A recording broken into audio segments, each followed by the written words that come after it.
GeM TV நேயர்களுக்கு வணக்கம். அந்த நாள் ஞாபகம் பகுதியில் சினிமா ஆய்வாளர் கலைமாமணி அவர்களை சந்திப்பவர்கள். வணக்கம் சார். வணக்கம். கேஸு போட்டு ரொம்ப பிரமாதமாக நடந்தது கேஸ். என்னுடைய நினைவு சரியாக இருக்குமே. ஆனால் இவங்களுக்கு, அதாவது அழகம்மைக்கு வக்கீலாக இருந்தவர் முதுபெரும் மிக தமிழ்நாட்டில் அட்வொகேட் ஜெனரலாக இருந்தவர். தமிழக அரசின் அட்வொகேட் ஜெனரல் 1968 to 76 இந்த டிஎம்கே ஆட்சி. 68 to டிஎம்கே. அவர் கோவிந்த் சுவாமிநாதன். சில பேர் சொல்லுவாங்க சிவாஜி கௌரவத்தில் இருக்கிறதுக்கு கூட அவருடைய தோரணைகள் எல்லாம் கூட பார்த்துக்கிட்டாரு. காப்பி. சில பேர் ஒரு கேரக்டர் கிரியேட். ஓகே, ஆமாம், கேரக்டர் ஒரு ஐக்கானாக எடுக்கிறது. அந்த மாதிரி பண்ணி போட்டுட்டாங்க. கேஸு பயங்கரமாக நடந்தது. நம்ம கோவிந்த் சுவாமி அவர் ரொம்ப டாப் லாயர். இந்த கேஸ் பரபரப்பாக பேசியிருக்குமே தமிழ்நாட்டில். பரபரப்பும் இல்லை, முன்னோடி கேஸ். அதாவது இப்படி ஒரு கேஸ் ஒருத்தருக்கு ரெண்டாவது மனைவி மாதிரி ஒருத்தரோடு இருந்தாருன்னா அப்போது என்ன லாபம் அமையும்? ஆமாம், இந்து ஆக்ட் பிரகாரம் முதல் மனைவிக்கு தான் எல்லாமே. அப்போ இந்த ரெண்டாவது இது செல்லுபடியே ஆகாது. ஆனால் திருமணம் செல்லுபடியான, ஆனால் பசங்களுக்கு இது அந்த உரிமை. திருமணமும் செல்லுபடி, திருமணம் செல்லுபடியான, ஆனால் அவர் மூலமாக பிறந்த குழந்தைகளுக்கு அந்த சொத்தில் பங்கு கொடுக்கலான்ட்டு ஒரு இது இருக்கு சார். கொடுக்கல முடியாது. இந்து மேரேஜ் ஆக்ட்ல இருக்கு. அன்னைக்கு இருக்கிற எஸ்.ஏ. காதர் சரி சார், அவர் தான் ஜட்ஜு. அவர் என்ன ஜட்ஜ்மெண்ட் கொடுத்தாருன்னா கேட்டார், இப்போ நீ அவருடைய மனைவிதானா அப்படின்னு எப்படி நிர்ணயம் பண்ணுறது? உன்னுடைய கல்யாண பத்திரிகையை கொடு, எங்கே நடந்ததுன்னு சொல்லு அப்படின்னார். அது ஒரு கேள்வியாக வந்தது. அப்புறம் இன்னொரு கேள்வி வந்தது. கண்ணதாசன் அப்போது இல்லை, 81 இறந்து போயிட்டார் அக்டோபரில் கண்ணதாசன். நீங்கள் இந்த கேஸ் கேஸில் 70 நடந்தாலும் 83 தான் முடிஞ்சுது கேஸு. ஸோ அப்போ கேட்டாங்க, கண்ணதாசன் உயிரோடு இல்லை, அவர் இந்த கல்யாணத்துக்கு வந்தாரா சொல்லு. அப்போ என்னமோ சொல்ல பார்த்தாங்க. அதை நான் ஏற்றுக்கொள்ள முடியாது, நீங்கள் சொல்கிறது ஏற்றுக்கொள்கிற மாதிரி சாட்சி இல்லை, கல்யாணத்துக்கு சாட்சி இல்லை அப்படின்ட்டாரு. அந்த மாதிரி அந்தம்மா சொன்னாங்க, நான் என்னுடைய மகள், அதாவது இவருடைய மகள், அவர் கல்யாணத்தை ரொம்ப விமர்சையாக பண்ணேன். அப்போது இதோ பாருங்க, இவர் எல்லாம் இருந்து எல்லா நடத்தி வச்சிருக்காரு, எல்லாரையும் கூப்பிட்டுருக்காரு. அப்ப டிஎன் டெஸ்ட்டுக்கு அவங்க தெரியாது போச்சு. எஸ் வரலட்சுமிக்கு அதெல்லாம் அது தெரிஞ்சு அது இந்த வண்டவாளம் தண்டவாளத்தில் ஏறி இருக்கும். கண்ணதாசனுடைய அண்ணனுடைய இது மானம். ஆமாம், அப்படி இருக்கும் பொழுது அவங்க என்ன பண்ணாங்க, அதே மாதிரி என்ன சொன்னாங்க, பாஸ்போர்ட் பாருங்க, பாஸ்போர்ட்டில் நான் அவர் தான் என்னுடைய கணவர்னு சொல்லியிருக்கேன் பாருங்க, நானும் அவரும் சேர்ந்து வெளிநாட்டுக்கு பல இடத்துக்கு போயிருக்கோம் பாருங்க அப்படின்னு கேட்டாங்க. சரி, உன் பாஸ்போர்ட்டில் காமிக்கிறேன், அவர் பாஸ்போர்ட்டை பார்க்கலாம் அப்படின்னு அவர் பாஸ்போர்ட்டை பார்த்தாங்க ஜட்ஜு. அதில் பார்த்தா மனைவி அழகம்மைன்னு போட்டிருக்கு. ஸோ அவன் ஒன்ன மனைவின்னு சொல்லலை அவர். அதே மாதிரி எல்லாத்தோடையும் கிளிஞ்சிங்காக ஒரு விஷயம் வந்தது. என்னென்னா, அவங்க இருந்தாங்க, நான் பார்த்த வீடெல்லாம் இந்த எல்டாம்ஸ் ரோடில், அந்த எல்டாம்ஸ் ரோடில் கமலஹாசன் வீடுலாம் இந்த பக்கம் இருக்குமே, எஸ்எஸ்ஆர் வீடு கமலஹாசன், அதில் நேராக போனால் இடது பக்கத்தில் அவங்க வீடு இருந்தது. யார்? எஸ் வரலட்சுமி இது. அப்போ அந்த வீட்டினுடைய டீட்ஸை பார்த்தாங்க, டைட்டில் அக்ரிமெண்ட் எல்லாம். அதில் நீ ஏஎல் சீனிவாசனுடைய ஒய்ஃப்னு சொல்லியிருக்கியா அப்படின்னு பார்த்தாங்க. அதில் என்ன சொல்லியிருக்குன்னா, எஸ் வரலட்சுமி என்கின்ற நான் என்னுடைய சாவித்திரி அம்மாள் என்பவரின் மகள். அவங்க அம்மா பேர் சாவித்திரி. அதுக்காக நீங்கள் எஸ்ஸுங்கிறது சாவித்திரின்னு நினச்சிடாதுங்க. சரிதே அப்படின்னு பேர். சரிதே அப்படின்னா இன்டி பேர். ஆமாம் சார், அதாவது ஆந்திராலெல்லாம் இன்சில் அப்பா பேர் அதெல்லாம் கிடையாது. ஒரு குடும்பத்துக்கு ஒரு பேர் இருக்கு, அந்த இதுதான். அதான் சரிதே. ஓகே, அது அப்படிங்கிறது அவர் அந்த பேர் தான் அப்படி போட்டிருக்காங்களே தவிர தன்னுடைய, அவங்க சொன்னாங்க, ஏதாவது ஒரு மனைவி தன்னுடைய கணவன் பேரை சொல்லாமல் நான் இவனாருடைய மகள்னு சொல்லுவாங்களா? நீ இப்படி கொடுத்துருக்க, அதனால் நீ அவரோட இருக்கலைன்னு அழகமையும் சொல்லலை, நீ அவரோட கூட இருக்கலைன்னு சொல்லலை. அவன் என்ன சொல்கிறான்னா, உன்னுடைய திருமணம் செல்லுபடியாகாது, உன்னை மனைவி என்று ஏற்றுக்கொள்ள முடியாது, ஆகவே உனக்கு சொத்தில் பாதியை கொடுக்க முடியாதுங்கிறது தான் அவங்களுடைய இது ஏற்றுக்கொள்ளப்படுகிறது என்று ஜட்ஜி தீர்ப்பு கொடுத்துட்டார். இதை கேளுங்க, இப்படி கொடுத்துட்டார் தீர்ப்பு. இந்த தீர்ப்பு நிச்சயமாக சுப்ரீம் கோர்ட். ஆமாம், ஆனால் அவங்க போல. அதன் பிறகு என்னிடம் ஏஎல் ஸ்ரீனிவாசன் உடைய மாட்டுப்பொன் அவருடைய மகனினுடைய ஒரு மகன் தான் அவருக்கு. ஆமாம். மகனுடைய மனைவி மருமகள் ஜெயந்தி கண்ணப்பன் அவர்கள் கூறினார்கள், அவர்களுடைய மகளுடைய திருமணத்துக்கு, அதாவது 90கள் நடந்தது, அதில் 90கள் நடக்கிறதுக்கு வரலட்சுமியை கூப்பிடலாம், ஏன்னா அவங்களுடைய சொத்தை தான் இவங்க பாதி ஒன்றுன்னு கேட்டாங்க. ஸோ அவங்கள கூப்பிடலான்னு ஒரு எண்ணத்தில் போயிருக்காங்க. என்ன போகணுன்னு திடீர்னு கதவை திறந்து பார்த்தா ஆச்சரியமாக போயிட்டான் அவங்கள பார்த்து அவனுக்கு. ஆனாலும் அந்த திருமணத்திற்கு வந்தார்கள்.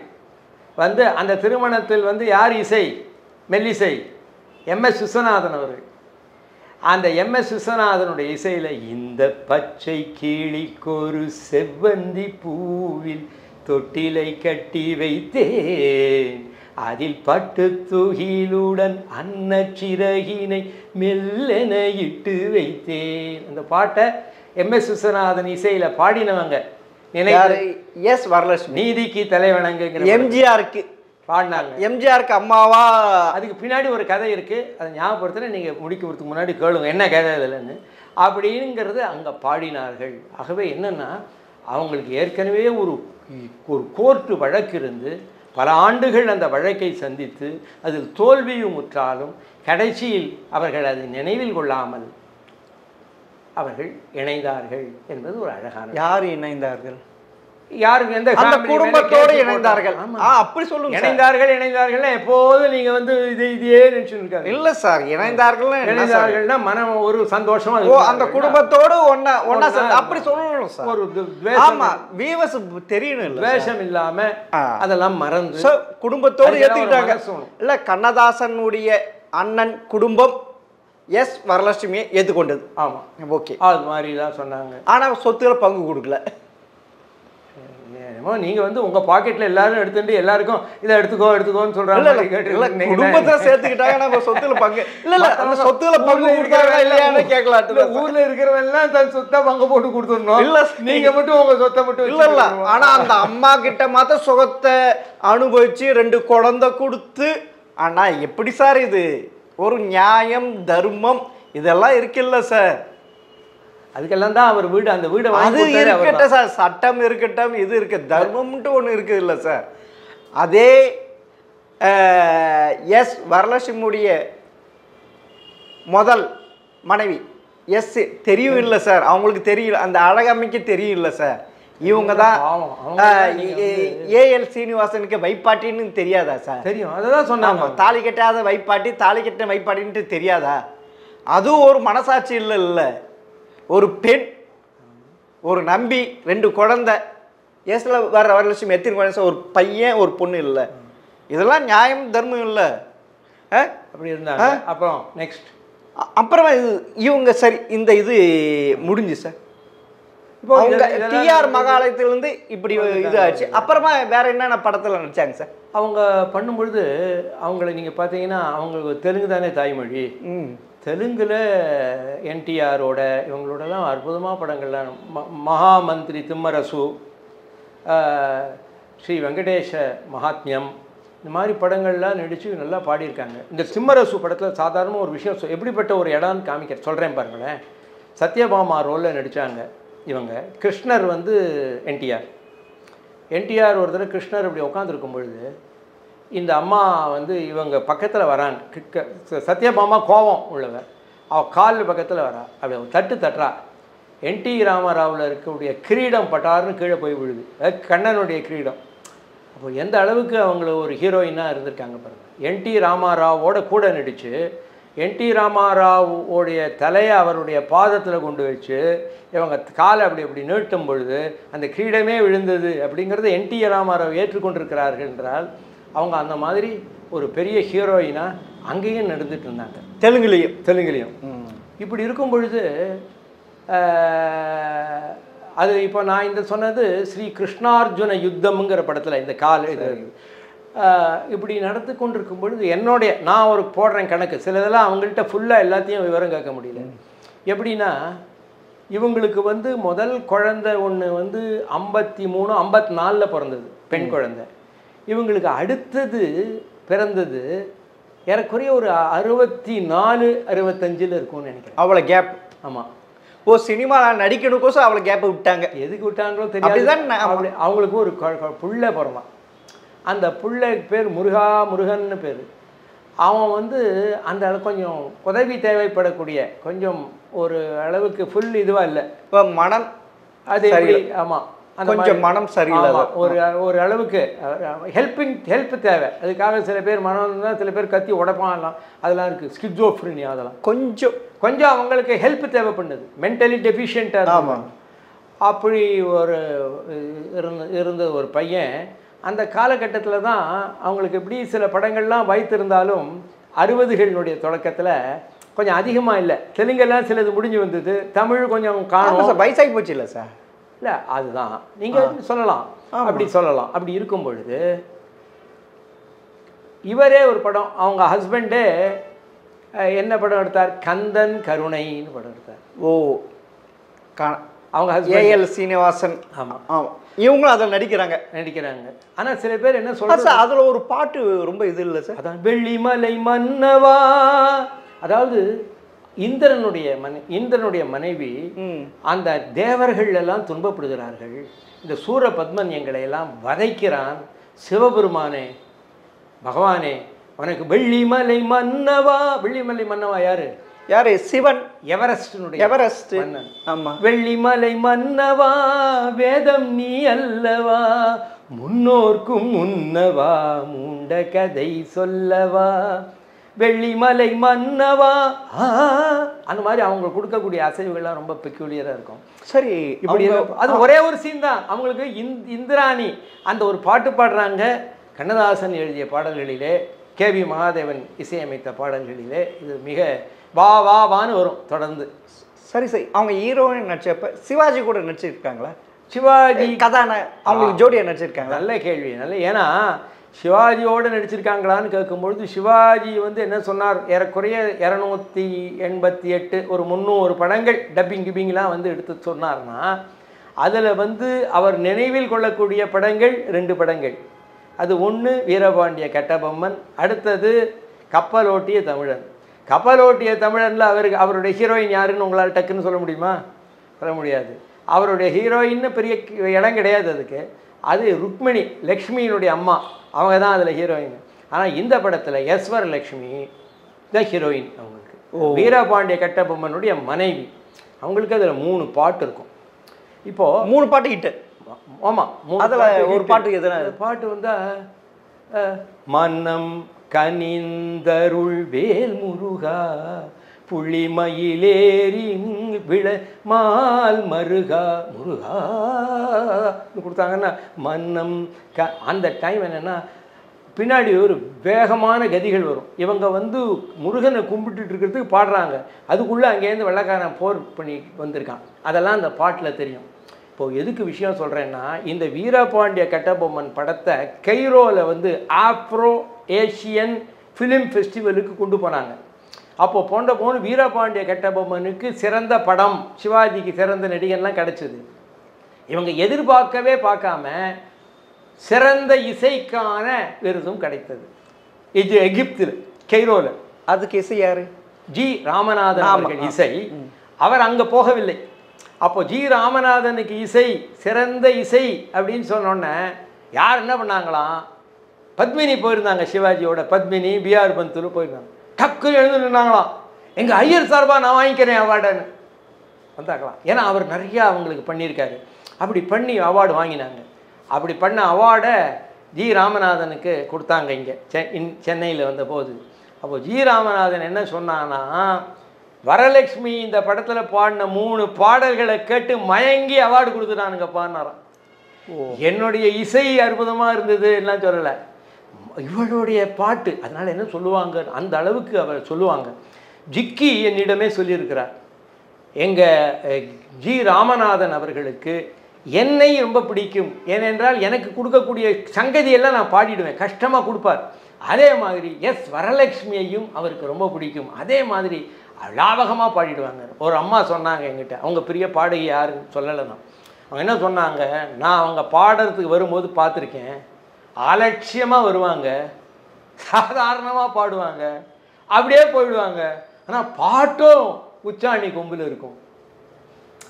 அதுபோல் அந்த சங்கீதம், சில பேர் சொல்லுவாங்க அவங்க நடிகை கிடையாது, ஆனால் இந்த சங்கீதம் அவருக்கு அவ்வளவு அற்புதமாக கைவர பெற்றது.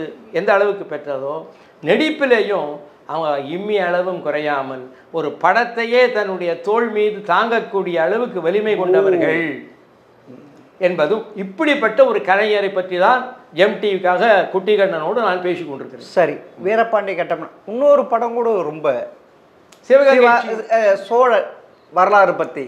இல்லை சிவகங்கை இல்லை, அந்த காலத்தில் இல்லை, அதெல்லாம் நீங்கள் சொல்கிறது 60களில் வந்தது. நீங்கள் இப்போ இதை சொல்கிறீங்களா? ராஜராஜ சோழன். ராஜராஜ சோழன் அது சுமாராக தாங்க ஓடித்து. இல்லை இல்லை இல்லை சொல்கிறேன். அதில் குந்தை வரப்ப அந்த பாட்டு நான் ஸ்டார்டிங் சொன்னீங்களே, அதுவும் ரொம்ப தஞ்சை பெரிய கோவில் பல்லாண்டு வாழ்கவே அந்த மாதிரியும் நல்லா கேட்குது. அந்த மாதிரி அந்த இருக்கக்கூடிய அது இது நீங்கள் சொல்கிறது வந்து 71 என்னமோ இந்த ராஜராஜ சோழன் சினிமாஸ்கோப் படம். இது நான் சொல்கிறது 59. அப்போது சிவகங்கை சீமைன்னு கண்ணதாசன் எடுத்தார். அந்த இடத்துலையும் ஒரு பிரமாதமான ஒரு அதுலேயும் நடித்தாங்க. அதுலேயும் நடிச்சு தன்னுடைய அண்ணன் பொண்டாட்டியும் அதில் நடிக்க வச்சிருக்காரு. நடிக்க வச்சு பாட வச்சு ஒரு ரொம்ப அழகான அப்படி இருக்கக்கூடிய ஒரு அந்த நீங்கள் சொன்னது 2 அற்புதமான படங்கள் வந்தது. அப்புறம் தான் நான் சொன்னேன் 60s வந்து அவங்களுக்கு அந்த 2வது பையன் பிறக்கும் பொழுது அவங்க அதிகமாக படத்துலலாம் நடிக்காத இருக்கிற குழந்தைக்கு என்ன நடித்தாருன்னு சொன்னேன், கந்தன் கருணையில் நடித்தாருன்னு சொன்னேன். அதுக்கப்புறம் என்ன பார்த்தாரு நம்ம KS கோபாலகிருஷ்ணன். அவர் என்ன பண்ணார், பணமா பாசமா அப்படின்னு ஒரு படம். அந்த படத்தில் என்னென்னா அவங்க ஒரு நல்ல ஃபேமிலி, அந்த ஃபேமிலிக்கு இந்த அம்மா தான் தலைவி. கணவன் வந்து அவங்க சொல்ல கேட்டுட்டு இருக்க வேண்டியது தான் அந்த அம்மா. அதாவது கணவனை எல்லாரையும் வீட்டில் வந்து அடக்கி வச்சுருக்கக்கூடிய பெண்மணின்னு அவங்களால பண்ண முடியும். டாமினேட்டிங் இது அவங்க வாய்ஸ், அது அதில் அந்த மாதிரி பண்ண முடியும்னு சொல்லிட்டு அந்த பணமா பாசமாக வந்து பயங்கரமாக ஓடின ஒரு பிளாக் அண்ட் ஒயிட் படம் தான். ஆனால் பயங்கரமாக ஓடின படம். அப்புறம் பாலச்சந்தர் கூட இந்த அப்போ பாலச்சந்தர் புதுமையெல்லாம் எடுப்பார்னு பேசிக்கிறாங்களே தவிர இதே விஷயத்தை தான் வேறொரு விதமாக அவர் கொண்டு வந்தார். நான் சொல்கிறேன், இந்த பாட்டு பூவா தலையா, அதில் இந்த மாமியாராக இருக்கிறவங்க ஒரு ரொம்ப பெரிய செல்வந்தராக இருந்து செருக்கு மிக்க அளவில் எல்லாரையும் மதிக்காமல் இருக்கக்கூடிய இதில் தான் பூவா தலையா அந்த பாட்டு இருக்குல்ல. ஆமாம், அதில் தான் வரும்போது ஒரு அந்த 2 வரி சொல்கிறேனே, அது இவங்களுடைய காசு இருந்தாதான் சுண்ட சொல்லும், கண்டவர் வாயை கிண்ட சொல்லும், ஏருக்கு மாறா பேச சொல்லும், எதிர்த்து நின்னா என்னாகும், தேவைக்கு மேலே சேர்த்து வச்சாலே ஆட சொல்லாதோ ஆணவத்தாலே. இது யாரு? ஒவ்வொரு லைனும் எஸ் வரலட்சுமி அந்த படத்தில் என்ன கேரக்டர் பண்ணுறாங்கங்கிறத டிஸ்கிரைப். சாரி, அதாவது பேபியாவும் நடிச்சிருக்காங்க, அப்புறமா ஹீரோயின் நடிச்சிருக்காங்க, அப்புறம் வில்லன் கேரக்டர் ஆல்மோஸ்ட் வில்லன் மாதிரி. இந்த வில்லன்னா அதுக்காக ஒரே வில்லனாக இருந்து எல்லாரையும் துவம்சம் பண்ணுறதில்ல, கடைசியில் வந்து தோத்து பெண் வில்லன். ஆமாம், அதுதான் ஆண் வில்லன் வேற இல்லை, அது குடும்பத்தில். அப்புறம் அவங்க சொந்தமாக கூட ஏதாவது படம் தயாரிச்சிருக்காங்க. அந்த மாதிரி 2-3 படங்கள் எடுத்தாங்க. என்ன படம் அது? அது எனக்கு கரெக்டாக எனக்கு வந்து தெலுங்கு தமிழ் தெலுங்கு 2த்துலேயும் வந்தது. சதி சாவித் இது வந்தது, அது மாதிரி 2 வந்தது. அப்புறமா அவங்கள லாஸ்ட்டில் எப்படி தான் சார் அவங்கள இல்லை அதுக்குள்ளே அவங்களுக்கு வந்து நீங்கள் இப்படி இருந்தாலும் அவங்க வந்து இப்போ இதெல்லாம் நம்ம சொல்கிறதெல்லாம் நீங்கள் 71 சொன்னீங்க. இதில் அவங்களுக்கு தொடர்ந்து ஒரு வாய்ப்பு இருந்து கொண்டே இருந்திருக்கிறது. அப்படி தெலுங்குல நிறைய இருந்திருக்கு. நீங்கள் அந்த நீங்கள் நாம் விட்டு போன காலகட்டங்களில் 70களெல்லாம் 70கள் எல்லாம் தெலுங்குல அவங்களுக்கு இப்போ பூவா தலையா அவங்கள்ட்ட சொன்னேன், தெய்வ சங்கல்பம்னு இப்போ கூட போட்டவர் படம் தெரியும். ஒரு தெலுங்குலேயும் நடிச்சிட்டு இருக்காங்க. அப்போ அந்த தெய்வ சங்கல்பத்தில் இந்த பாலையா TS பாலையால அவங்க வந்து இவங்களுடைய தம்பி, அவங்களுக்கு அக்கா இவங்க. அவர் வந்து அக்காவை பார்த்தாலே ஆடுவார். அதை அப்படி செய்யலாமே, ஏண்டா இது கூட தெரியாது, இது கனவு மூடி வச்சுட்டு செய்ய வேண்டியது தானே அத்தானே அப்படின்ட்டு அவர் போய் அதை செய்வார். அவங்களுடைய அக்காவுக்கு பயந்து இருக்கக்கூடிய ஒரு தம்பியா எஸ் வரலட்சுமி தான் அக்கா. இப்படி தான் நடிச்சு வந்தவங்க. பார்த்த ஒரு சின்ன சம்பவம் சொல்கிறேன் உங்களுக்கு. சரி, சொல்லுங்கள் சார். ஒரு சம்பவம் அவங்களே சொல்லியிருக்கிறது என்னென்னா, கிருஷ்ணான்னு ஒரு தெலுங்கு டைரக்டர் இருந்தான். அந்த கிருஷ்ணா டைரக்டர் வந்து இவங்கள்ட்ட கேட்டான், நான் ஒரு படம் எடுக்கிறேன், நீங்கள் அப்போ தான் ஃபஸ்ட்டு பிக்சரை வந்து நான் ஒரு படம் எடுக்கிறேன், நீங்கள் வந்து நடிக்கணும் அப்படின்னு. என்னடா என்ன கதை சொல்லுங்க. அதில் பார்த்தா ஒரு பிராத்தல் நடத்தக்கூடிய ஒரு மேடமாக கதை. சரி. ஐயோ நான் இப்படிலாம் பண்ணுறதில்லப்பா. அவங்க ஆக்சுவலி இப்போ நான் சொன்னேனே ஆதிபராசக்தியாக நடிச்சிருக்காங்க. ஆதிபராசக்தியாக KS கோபாலகிருஷ்ணனுடைய இதில் 1970 இந்த ஆதிபராசக்தியாக நடிச்சிருக்காங்க. ஒரு வேறு ஒரு படம் அந்த மாதிரி வரும், திருமலை தென்கு ஏதோ. அதில் வந்து வேறு ஒரு படம் திருமலை தெய்வம்னு நினைக்கிறேன். அதில் வந்து கதாகாலட்சேபம் பண்ணுற மாதிரி வருவாங்க. இப்படியெல்லாம் தான் பண்ணுவாங்க. அதை அவாய்ட் பண்ணிட்டாங்க அப்படின்னு சொல்லுவான். அவன் விடலை. அவன் விட்டு நீங்கள் தயவுசெய்து இது வந்து நல்ல கதை, இதை நீங்கள் அப்புறம் திருந்திடுறீங்க. அங்கே சுமன் நடித்தது அந்த படம். அதில் நீங்கள் அவர் போலீஸ் இன்ஸ்பெக்டர். அவர் வந்து எடுத்தோடனே இந்த அம்மாவை உடனே உள்ளே போடுறதில்ல. இந்த அம்மா மாறிடுவாங்க அப்படின்னு கொஞ்சம் விட்டு பிடிக்கிறார். விட்டு பிடிக்கும்போது கடைசியில் அவன் நினைக்கிற மாதிரி மாறிடுறாங்க. இந்த படத்துக்கு பேர் என்னென்னா நேட்டி பாரதம் அப்படின்னு தெலுங்கில் வந்தது. தெலுங்கில் அவன் நடிக்க மாட்டேன்னு சொன்னாங்க இல்லையா, நடிச்சிட்டாங்க. தெலுங்கில் இருந்த படமே என்ன வந்ததுன்னா தமிழ்லேயும் வந்தது, புதிய தீர்ப்புன்னு. அவன் தீர்ப்பு கொடுத்தோன்னே அந்த மேடம் உள்ளே போடல, அவன் விட்டு பிடிச்சான்ல புதிய தீர்ப்பில். தமிழ்லேயும் அதே இடத்துல நடித்தாங்க. தமிழ் அதுவும் ஹிட் ஆச்சு, அது ஓரளவுக்கு போச்சு. சரி, அதில் ஹிட்டு படங்கள் இல்லை. இப்போ நான் ஸ்டார்டிங்கில் பின்னாடி சொல்கிறேன்ல, ஆமாம், அந்த எம்ஜிஆர். ஆமாம், இந்த பச்சை கிளி எம்ஜிஆருக்கு என்னென்னா, நீங்கள் எம்ஜிஆர் அவங்க வந்து ஜோடியா டிஆர் மாலிங்கத்தோடு நடித்தாங்க. இன்னொன்று சொல்ல மறந்துட்டேன், அவங்க MK தியாகராஜ பாகவதருக்கே ஜோடியா ஷியாமளாங்கிற படத்தில் நடித்தாங்க. அவங்க சிவாஜிக்கு டைரெக்டாக ஜோடியாக நடிக்கலைன்னு சிவாஜிக்கு அம்மாவாக நடிச்சிருக்காங்கன்னு நினைக்கிறேன். சிவாஜிக்கு அம்மாவா தங்கச்சுரங்கம்ங்கிற படத்தில் நடித்தாங்க. யார்? எஸ் வரலட்சுமி. அது மாதிரி நடித்தாங்க. கமலஹாசனுக்கும் பின்னாடி குணால் அம்மாவாக நடித்தாங்க. இந்த மாதிரிலாம் அவங்க நடிச்சிருந்தாலும் அவங்க வந்து எம்ஜிஆருக்கு அம்மாவாக நடித்தது அந்த படம் எது, நீதிக்கு தலை வணங்கு அப்படிங்கிற படத்தில் நடித்தாங்க. அப்போது எம்ஜிஆருக்கும் இவங்களுக்கும் ஒரு விதமான ஒரு ரிலேஷன்ஷிப் இருந்தது. என்ன மாதிரி ரிலேஷன்ஷிப்ஸ் என்னன்னு கேட்டால், நீங்கள் நான் உங்கள்கிட்ட சொன்னேன் சங்ககிட்ட இருக்குது எனக்கு கொடுத்துருன்னு கேட்டாங்களா, அது அதான் சங்கீதத்தை கேட்டாங்க. இதில் என்னன்னு கேட்டால், சக்கரவர்த்தி திருமகள் அப்படிங்கிற ஒரு படம். அந்த படத்துலேயும் இவங்களுக்கு ஹீரோயின் ப்ளஸ் ஸ்லைட்டு வில்லி.